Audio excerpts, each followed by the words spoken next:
What's up, everybody? I'm Jeff Williams, and welcome back to the Create Your Opportunity podcast, where I sit down with individuals who I believe are real difference makers in their respective industries. During these interviews, we'll dive into my guests' journey, learn what keeps them motivated, and break down how they really create opportunities for themselves, hopefully giving you, the viewers, the blueprint and opportunity to create your own. My next guest is a multi-talented actor and comedian who just added writer and director to his list of titles. You can catch him on Nickelodeon's All That and Freeforms' newest hit, The Watchful Eye. And when he isn't on your TV, you can catch him touring with Jay Pharoah or directing his own film. Please welcome to the podcast, Indiana's own Lex Lumpkin. Lex, how you doing? Yes, sir. Hey, we got two Hoosiers in the house. Yes, sir, man. Hey, I was like, how often do we get to connect two Hoosiers, especially like in LA? I was gonna say you only see so many Indiana people in LA, and ironically you said that literally on my way to work today, I saw a Hoosier driving in front of me. That never happens. Never. Oh my goodness, that's crazy. Like, it's a small world. It's a very small You gotta world. go get a lottery ticket now. Exactly. I was gonna say that's 3 Hoosiers in one day. Like it's a lot. Exactly. It's crazy, man. But how's everything been, man? It's been a while since we caught up. It's been a wild ride, man. I'm on a new show called The Watchful Eye, as you said, and you know, we just been going on a bunch of interviews and talking to a whole bunch of people and promoting the show, and you know, so I'm really excited about it. It's a murder mystery, and it airs every Monday on Freeform at 10 p.m. So be sure to check it out. That's what's up, and I can't wait to check out the next episode. I want to say at the time that this airs, will be at least 9 episodes in, heading into the finale. So like, there's a lot for people to talk about, for people to think about, and then for people to like kind of guess on heading into the finale. So we'll dive more into that later in the interview. Okay. But I want to kind of just jump back to when I first met you and to when the world kind of first met you, when you were casted on All That about 4 years ago now. And it's been a wild ride. You were announced on All That 4 years ago, but you come from Fishers, Indiana. So we know you as Lex from All That, but Indiana people probably know as you as the thespian in Fishers. So how was that transition, and like what really got you into acting? Because acting isn't the biggest thing in Indiana. Yeah, Indiana is a basketball state, and yeah, I grew up playing sports. I grew up playing basketball, football, everything you can think of. I was in it, my brother and I. And you know, I've always loved creating. And when I was younger, I used to create little stop motion videos with my Legos, or I would make nerd videos with my brother, or write comic books in school. And I think I just kept asking my parents to put me on TV. I loved watching movies, and I loved the MCU for one. And so I kept begging, Mom, can you put me in commercials? Can you put me in this? Can you put me in that? And she was like, do you hate me? Don't you do enough already? You play football, you play basketball, you play the piano. What more do you want? And then finally my dad, he was like, you know what? There's this theater camp downtown.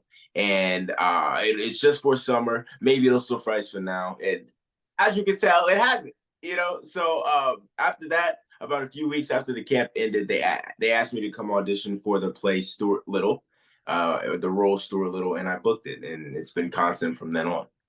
That's what's up. And I kind of know this being pretty much like a family friend now, and knowing you for 4 years. But like, yes, sir. But for the fans, like, what was that moment when you were like in Indiana, like, okay, I can go to LA. I need to go there. And then also, what was that conversation like with your parents? Because I can't see them just being like, okay, let's up and move. That's Indiana to LA is far. Indiana to LA is far.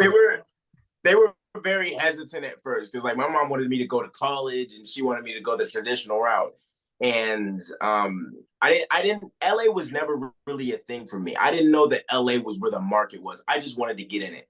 You know, I just wanted to start acting. And there was this group that the agency I was with at the time would take out to LA for a week, and we do workshops, and we would perform in front of a bunch of agents and managers and see who could get picked up. And so after a few months of convincing, my mom was like, finally like, yeah, but I gotta go with him. You know what I mean? So she came out, and I did it. And I auditioned for a whole bunch of different camps, but that's where I met my manager that I'm still with, and my agency is as well.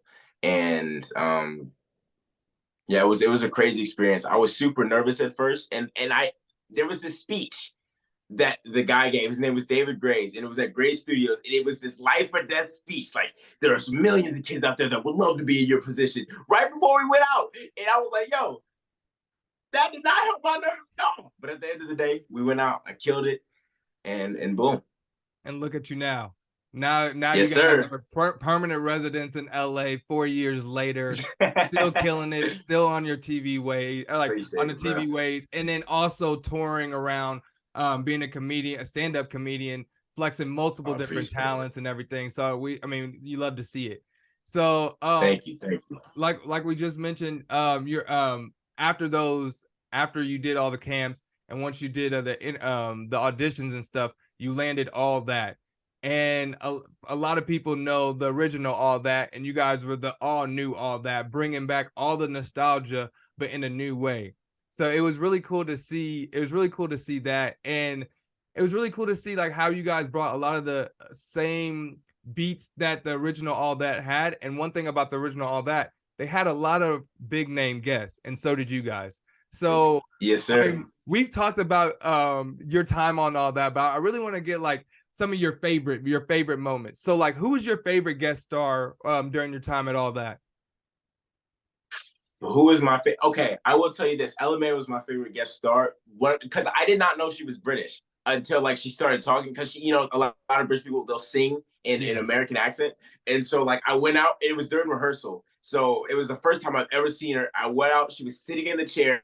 The sketch was called "Booed Up," and I said my line, and then I cued her, and she said hers, and I was like, what was the line again? I was so nervous. I was so nervous, but I think that was one of my favorite guest stars for that moment specifically. But I also loved Peyton Manning because something that a lot of people don't know is the first time I was ever on TV was in a commercial, a DirecTV fantasy football commercial with Peyton Manning. And when he walked on set, he looked at me, he shook my hand, he said, "Hey, good to see you again, Lex." And I was hyped.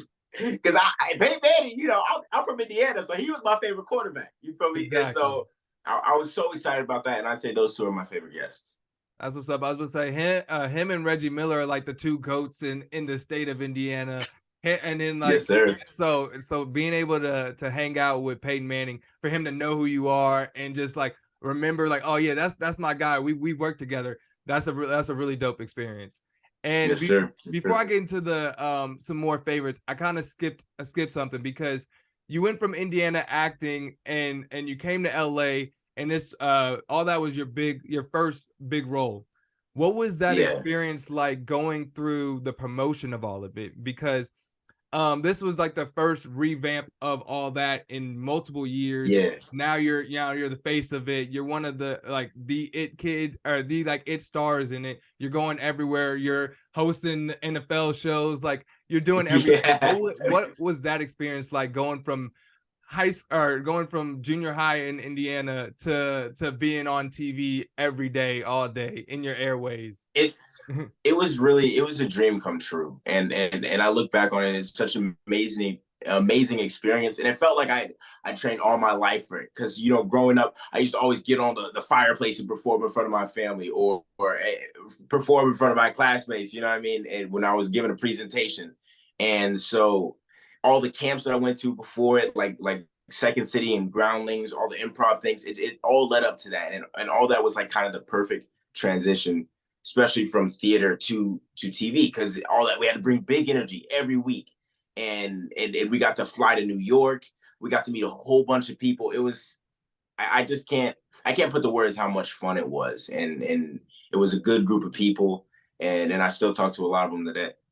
That's what's up. That's what's up. And you did so many different skits with your cast members. What would be your favorite skit out of the many that you had?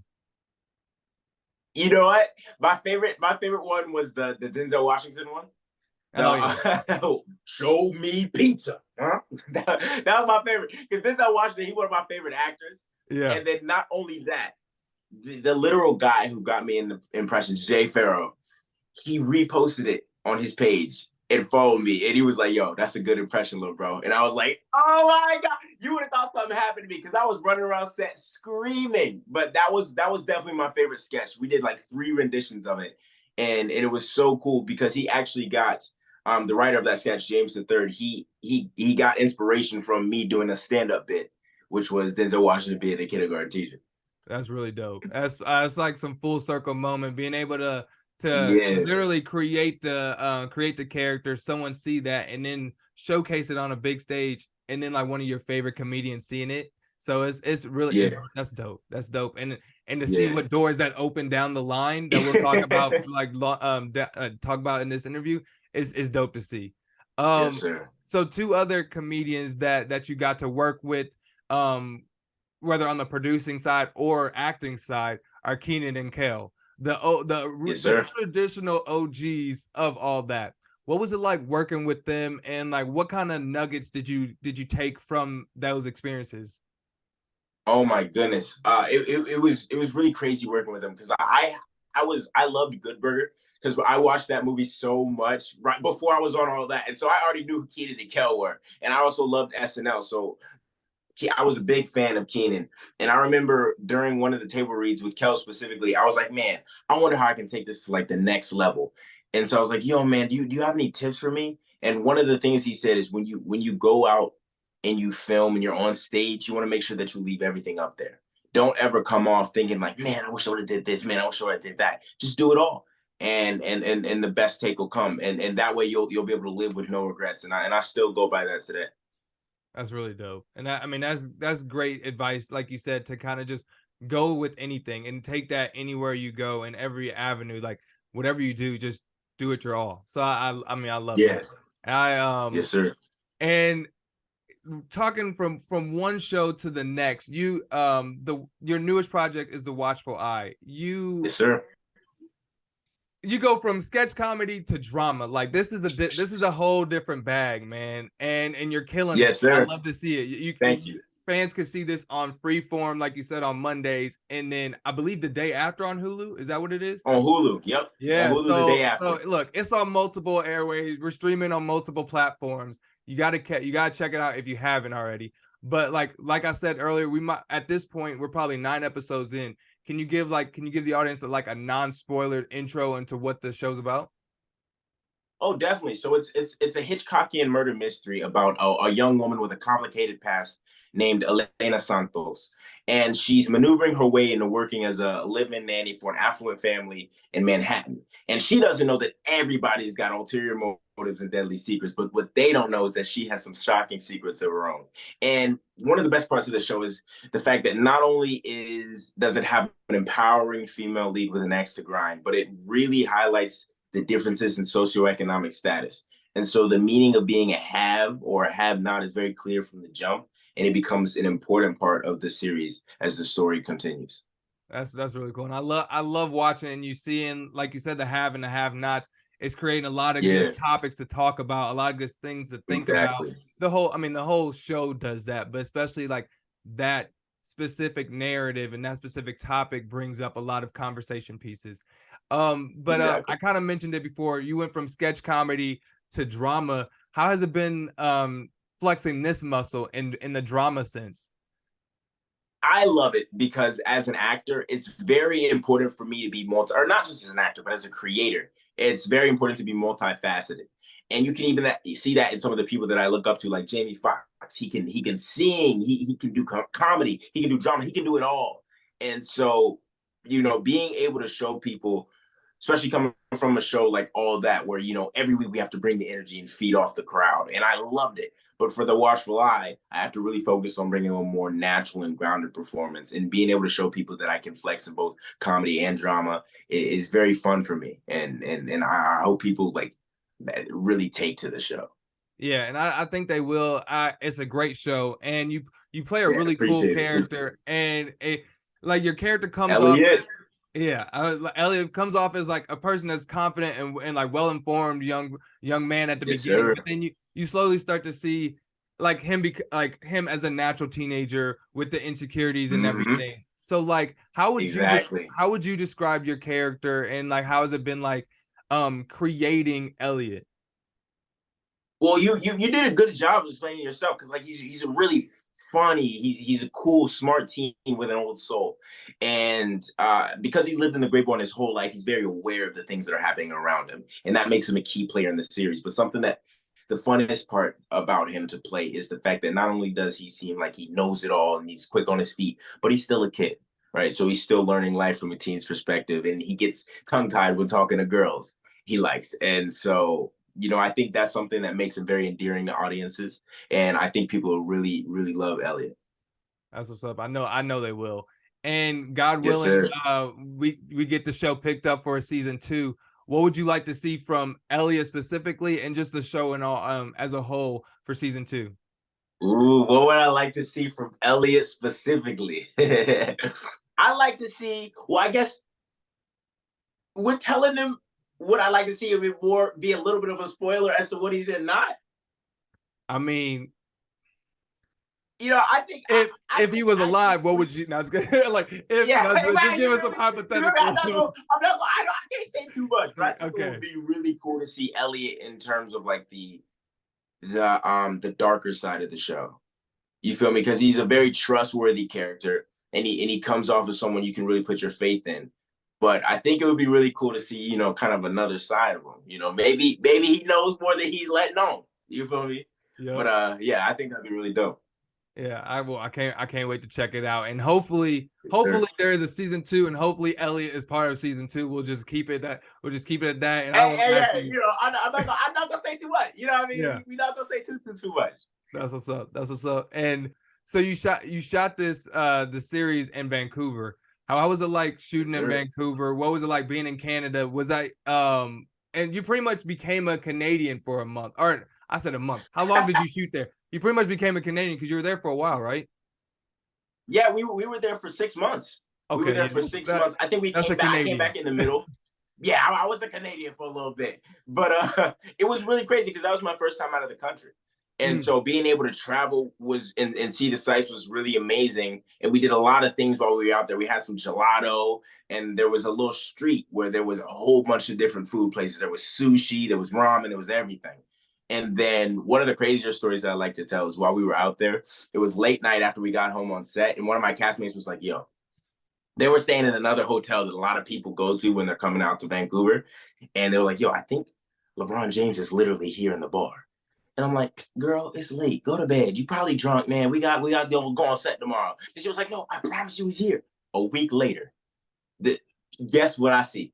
Guess what I see? LeBron James sends out a tweet. Thank you for the hospitality, Vancouver. I was like, no. LeBron James, I could have met him. Hey, look, I got hopes for Space Jam 3. You know what I mean? Maybe I'll get to it's like, yo, like mean one of the best players ever, and just like on a casual setting. Hold on. We gonna start. No, he's my favorite, but I like to say just to keep it open. So we leave that out. Okay. Because we got some Jordan stands that like to view stuff. See, they're irrelevant. Exactly. No. Hey, I was born in Cleveland. It's LeBron all day. Look, see, exactly. We know. Hey, and we're Lakers fans now. So because that's where LeBron's at. But exactly. They don't call him the king for no reason. Facts. I mean, we didn't start it; they did. So speaking of going back to Vancouver, and you mentioned that there's a lot of great food there. I spent some time in Toronto for a month, and I got to check out the different kinds of food that Canada has, and just snacks wise that Canada has compared to the United States. What would be your favorite and least favorite Canadian snack while you're out there? And I mean, if you had a chance, we had a lot of the same. Okay. Yeah, because we had a lot of some of the same food that we were out there. But like, there's these cookies that they sell on a plane that I'm sure they sell them here in the US, but I've never seen them before in a store. And so while we were in the market, I was like, I was fighting my hardest not to get them off the shelf. And I absolutely love them. And they give them to you every time they get on a plane. And if I get on a plane and they're not there, I'm gonna have to grab my parachute because I can't make this flight. You feel me? I got you. So I forget what they're called. I promise you I will tell you. But I just, good. Yeah, I asked because when I was in Toronto, I saw that for some reason they love ketchup Lay's chips, like ketchup flavored Lay's chips. Mhm. And I'm like, I for had what some people trying to reason? get me on those. For what reason? And then and then Did you like them? Did you try them? no, I tried it. I don't like them. No, I had some. Wait, they aren't good. no, they're not good. People be raving about those. Oh my They're goodness, they're weird. I love you, Canada, they're but weird. it's weird. It's weird. That's not it. That's And not then it. Canada's not known for their food. and then another thing that threw me off is when you had Smarties. Smarties there is a chocolate. It's not like Oh, it's not sugar. It's like it's totally different. It's oh, pretty so it's much like like an an M&M. M&M. It's almost like an M&M. Oh But my yeah, gosh. it was weird, dude. I don't know. I don't know if it's Toronto that's just a weird place, but they said that's a Canada thing. And Smarties were I just think Canada might just be the upside down. They yeah, might be the they might be that the upside part. down. That part. So I was like, I had to make sure. I was like, oh, what's going on here? Y'all got some weird snacks. So I was like, maybe Vancouver's a little bit more United States wise, and they just got a couple. I mean, more of the traditional snacks that They we're had used some to. good. They had some good seafood. They had some good seafood. I'll tell you that. There That's was what's this up. fish and chips joint that I went to that was dope. But yeah. You can't go wrong with that. And so going from a TV show that you were starring in to a film that you wrote, directed, produced, and starred in, Sure. like not only that, but like not only did you like produce this film and it's coming out now, but it's also winning awards from multiple different film festivals Yep. across the 4 different across awards, this yes, sir. country. So it's like, how has it been just receiving that recognition from your work? It's it's a very difficult feeling to put to words because it's something that's very personal to me, and it's something that affects a lot of people. You know what I mean? Because I'll say 2020 was a rough time for everyone, and so I wanted to bring attention to a problem that doesn't care about race, gender, ethnicity, any of that, and that's depression and suicide. And so the fact that you put your all into something, and this is my first film, so I was not sure how it was going to go. I was just trying to make something that impacted the human condition, and the fact that it's being received so well, it constantly puts a smile on my face, and then I'm just so grateful to be able to do what we do. Mhm. And I appreciate everyone that's supportive of it, everyone that's been a part of it, my mom for being production, and I'm really proud of it. I'm really proud of it. That's what's up. And I mean, your parents are probably the unsung heroes, like you've always been saying. We kind of talked about it at the top about I joked that they weren't excited about them coming to LA or you coming to LA, but that I know your parents, they've been supportive since the jump. So like Yes, they have. it's always dope to see. And so you said you talked about this story being about depression, and like you said, that's something that touches everybody. But what made Exactly. you kind of mentioned what made you want to come up with this story, but how did you come up with this story? What was like, okay, this is what I should do? Where did the story come to fruition, I guess? For sure. I looked around and realized how many of my peers were dealing with it.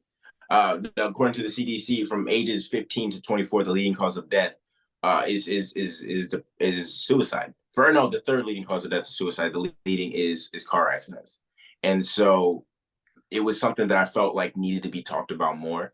And that's why I decided to put pen and paper and create something using my way to speak about it. And that is creation. Yeah, and I mean, and you did a great job. I mean, that's just I from appreciate it. I haven't I have let me look let me I haven't seen the You haven't film. seen it yet? I haven't Yes. seen the film yet, but hey, if you're getting awards before the film even drops, you did something right. I've been in film long enough to know that you're doing something right, and I can't wait to check it out this Saturday. But so Yes, there's sir. one thing being an actor on a project, and you're just there for that sole purpose. You're the writer, director, producer, and you starred in this. How long of a And I process? edited it. It was crazy. I mean, hey, my fault. Let me give you some more, and you Oh edited it. no, no, no, you're good. No, You're no, good. no. It was Hey, funny because I learned a lot about the creation process because as an editor, you're truly the last. You're kind of the director a little bit. You're mhm. the last eyes on the film before it's finished. And so editing was the part that took the most time. And it took a few months to write, a few months to shoot, but it took almost a whole year to edit the thing.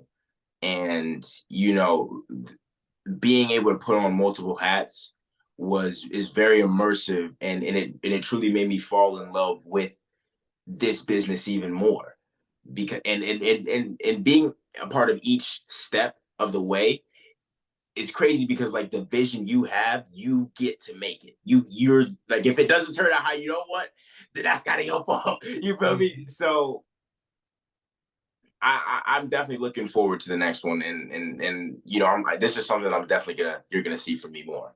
Well, I can't wait to see it. I know other people can't wait to see it as well. And I Appreciate it, kind of bro. have a question about you. You mentioned like when you're in your editing, it's almost like directing again. Is there something or is there something that you kind of take away from or learn while you're editing that you're gonna take with you when you're directing again? Because for an example, Most definitely. I'll edit like short videos or whatever. When you're shooting it the next time, you know exactly how you're gonna edit. You know exactly what's going. So it's like a little Exactly. bit quicker. So like, is it the same? Is Exactly. it the same for film?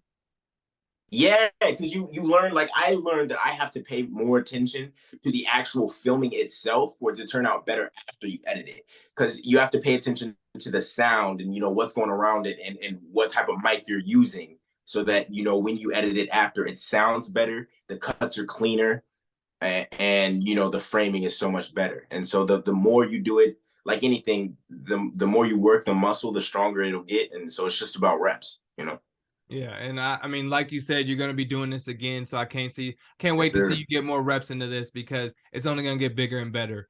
And Yes, sir. Appreciate it. speaking about bigger, what was probably your biggest challenge in this film? Because you had so many roles in it. It was obviously successful, but with any success comes bumps in the road. What was probably your biggest challenge making this project?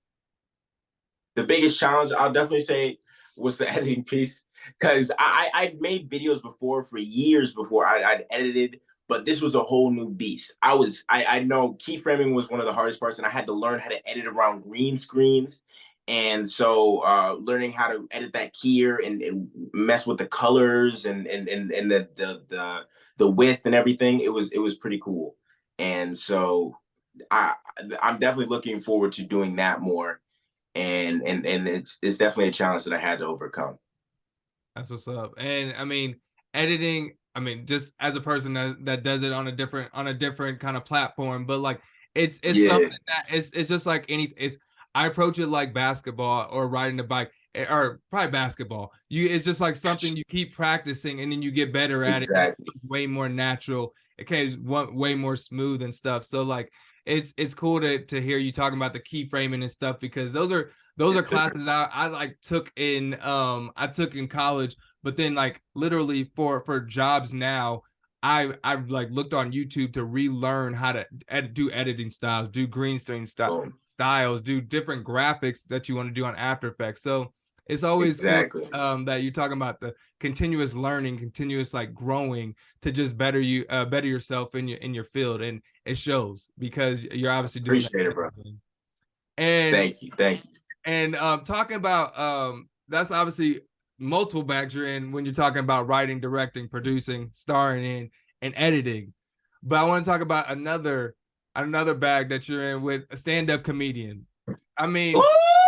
you're coming around the world, you're coming from the world of sketch comedy, you hit drama, and now you're with you're doing stand-up comedy. Is it is it easy transitioning from sketch comedy to stand-up comedy, or is it a total different beast?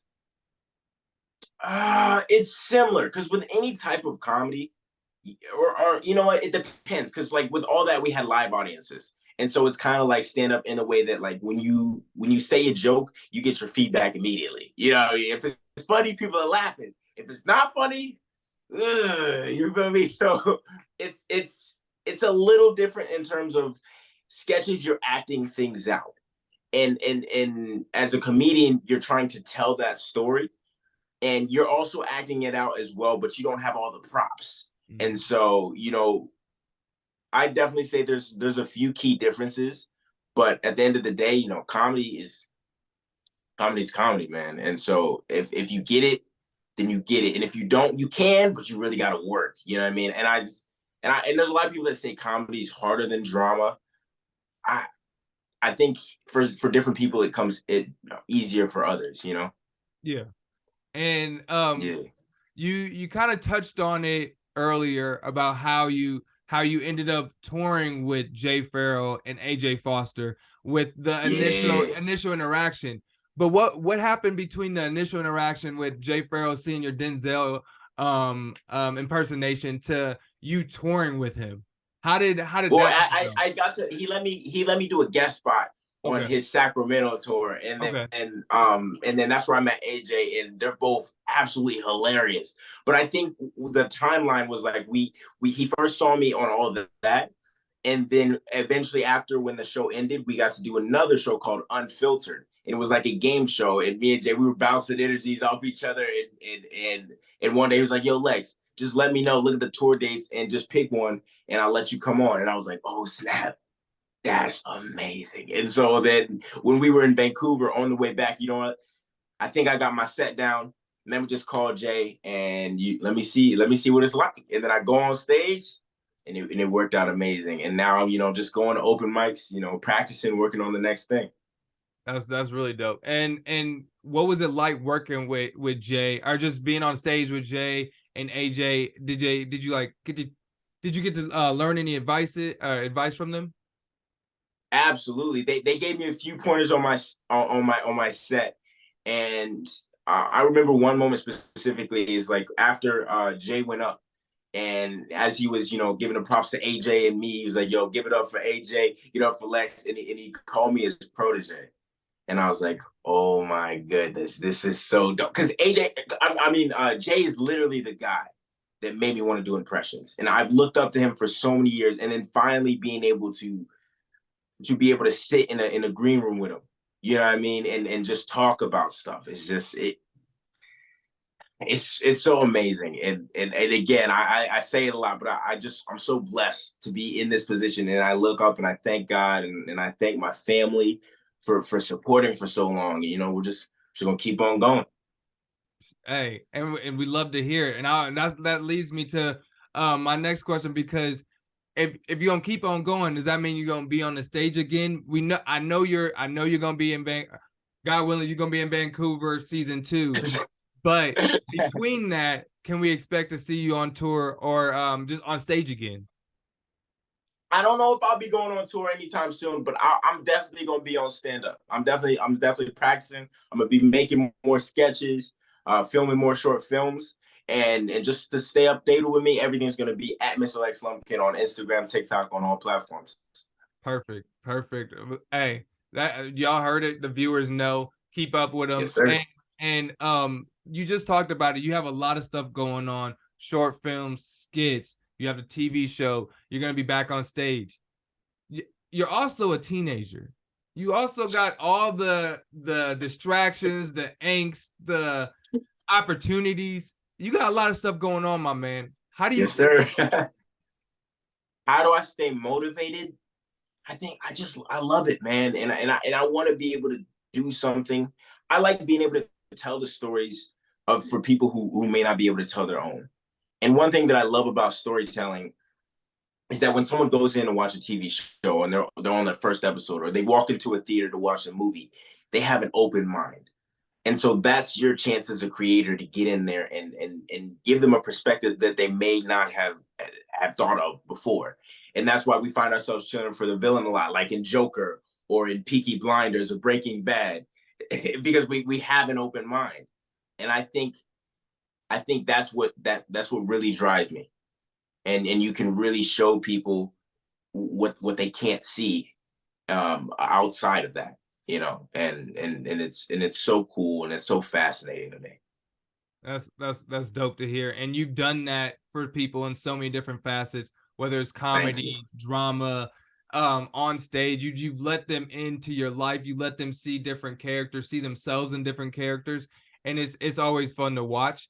Now that you're an award-winning writer and director, let that one sink Yeah, in. that's crazy to hear. Exactly, because That's so insane. already winning awards as a writer and director. What is some advice that you can give to an up and coming writer who wants to write their own film one day? Now's the time. Get into it. You know what I mean? If you want to write something but you're not sure, just go ahead. Just do it, because at the end of the day, your first thing is never going to be your best thing, and you should always constantly be trying to improve. And if you're afraid of what other people will think, then you just gotta push past it. And it's hard, but at the end of the day, if you truly care about it and you truly love it, you'll be able to create something amazing. There it is. There it is. That's hey, Boom. and that got me motivated. And Hey, it got me motivated. And I got multiple goals just like you do. So that's we're what I'm out here. talking about. We grinding. We grinding. So Yes, sir. I've taken a lot of your time already. I appreciate you as always. It's always great catching up. I got one last question for you. We talked about it off camera because I wanted to give you a heads up because this is a big one. But I need to Right. know you've been a comedian, you've been acting. So I need to know, I need you to list your Mount Rushmore of comedians turn actors. Okay. Okay, so I gotta put Jamie Foxx and Bernie Mac up there. I got to. Easy. And I'm definitely going with Chris Tucker. Yeah. And this man. And then Jay Pharoah. Jay Pharoah. Hey, Those gotta be my top four. My top four. there it is, man. That's great. And all legends, all killing it. It's dope to see. And look, you're gonna be right up there with them. It's gonna be Thank you. it's just the beginning, man. I love watching your careers thus far.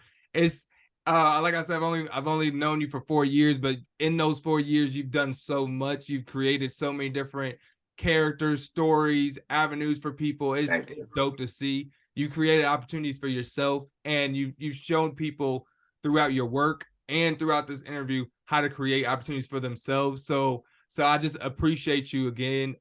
Thank you, thank your family, and yeah, I appreciate you taking the time, Lex. Before we leave, again, Yes, can you tell the viewers where they can find you? Yes, sir. On all platforms at Mr. Lex Lumpkin. And yeah, all my updates will be up there. Hey, nice talking to you, bro. I'll see you soon. Appreciate it, man. Appreciate it.